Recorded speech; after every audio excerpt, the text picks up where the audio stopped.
دانشمندانہ باتیں۔ ترکوں کی ایک قوم غزان قتل و غارت گری میں بڑی مشہور تھی۔ ایک مرتبہ کا ذکر ہے کہ اس قوم نے ایک گاؤں پر حملہ کیا اور لوٹ مار کرتے ہوئے اس گاؤں کے 2 بڑوں کو گرفتار کر لیا۔ ان دونوں میں سے ایک کے انہوں نے ہاتھ پاؤں مضبوطی سے باندھ دیے تاکہ اس کو قتل کر دیں۔ ابھی انہوں نے اس کو قتل کرنے کے لیے ہاتھ اٹھایا ہی تھا کہ وہ بول اٹھا، اے اللہ کے بندو، مجھے کیوں قتل کرنے لگے ہو؟ کیوں میرے خون سے اپنی پیاس بجھانا چاہتے ہو؟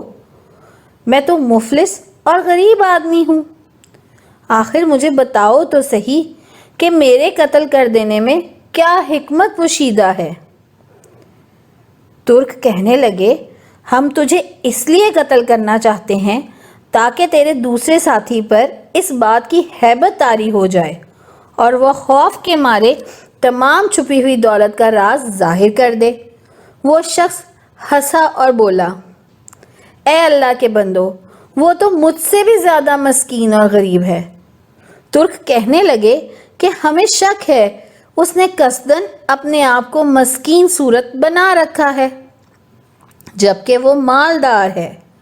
اس شخص نے کہا، یہ تو پھر وہم اور شک کی بات ہوئی اور اس معاملے میں ہم دونوں یکساں ہیں، اس لیے پہلے اس کو قتل کرو تاکہ میں ڈروں اور اس سے عبرت حاصل کروں۔